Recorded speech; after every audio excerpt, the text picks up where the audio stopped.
টিকিটের দামের ক্ষেত্রেও কিন্তু আমরা কিছুটা দাম কমানোরও একটা প্রচেষ্টা ছিল আমাদের। মিরপুরে আমরা দেখেছি কিন্তু শৈত্যপ্রবাহ চলছিল, রোদ ছিল না। সো ওইখানে একটা চ্যালেঞ্জ ছিল যে উইকেটটা কেমন বিহেভ করে। ফর্চুনেটলি খুব ভালো বিহেভ করেছে, যেখানে ব্যাটিং বোলিং দুই দিকেই আমরা দেখেছি। বলারও স্কিলফুল বলারও ভালো পারফর্ম করতে পেরেছে, ব্যাটসম্যানের মতো অবশ্যই। এখানে আমার মনে হয় যে অনেক রোদের কারণে দ্বিতীয় খেলাটায় উইকেটটা কেমন হয় সেটা একটু দেখতে হবে, কারণ প্রথম ম্যাচটা ভালো হবে আমার মনে হয়, তাতে কোনো সন্দেহ নেই। কিন্তু খুব প্রখর তাপ থাকলে সেটা এই উইকেটটা কীভাবে অ্যাডজাস্ট করবে সেটা একটু দেখতে হবে। বাট যতটুকু দেখেছি মনে হয়েছে উইকেটটা ভালো। আমার ভূমিকা দাঁড়িয়ে মূলত ভূমিকা তো যারা মাঠ তৈরি করছে তাদের, বাট আমরা কর্তৃপক্ষ হিসাবে যেহেতু আমার ব্যক্তিগত অভিজ্ঞতা আছে উইকেট তৈরি করার ব্যাপারে, সেখানে আমি প্রশ্নটা অবশ্যই করছি যে কী পরিমাণ পানি হচ্ছে বা কী পরিমাণ রোল দিচ্ছে, উইকেটের তত্ত্বাবধানটা কীভাবে হচ্ছে, প্রসেসটা কীভাবে মেনটেন করছে, সেগুলো নিয়ে আলাপচারিতা তো হচ্ছে। বাট আমি দেখতে পেয়েছি যে কনসিস্টেন্সি এসছে, কারণ এনসিএল লিগে যেখানে আমরা ভালো উইকেট দেখেছি, ঢাকার উইকেট নিয়ে কিছুটা দ্বিধাদ্বন্দ্ব ছিল, সেখানে আমরা ভালো উইকেট দেখেছি।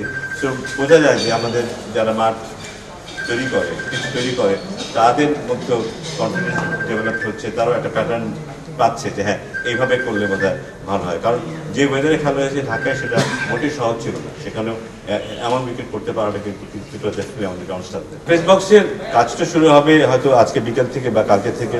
একদিক থেকে কিন্তু আমরা আগেই করে ফেলেছি ব্যাপারটা, খুব বেশি দেরি করছি তা না, বাট আমার মনে হয় এগুলি আগে থেকে হয়ে গেলে খুব ভালো। তাহলে শেষ মুহূর্তে প্রস্তুতির ব্যাপারটা থাকে না, তখন হয়তো একটু টাচ দেওয়ার ব্যাপার থাকলে সেগুলি করা যায়। ফার্ম উইকেটে যথেষ্ট ঘাস আছে, উইকেটটা টিকে থাকবে, একটা লম্বা সময় টিকে থাকবে মনে হচ্ছে।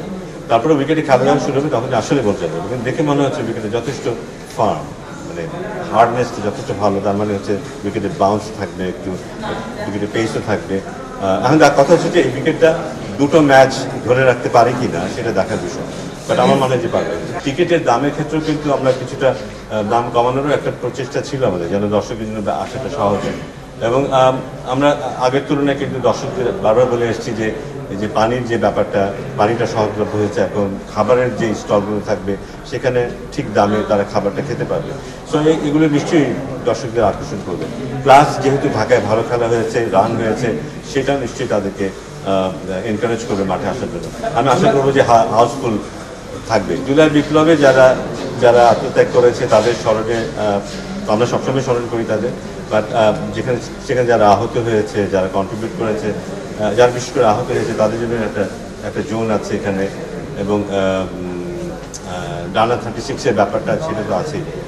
আমার মনে হয় তাদেরকে আমরা সবসময় আমাদের সাথে রেখেছি। স্টেডিয়ামে তারা আছে আমাদের সাথে, উদ্বোধনের সময় তারা ছিল এবং এখানেও থাকে।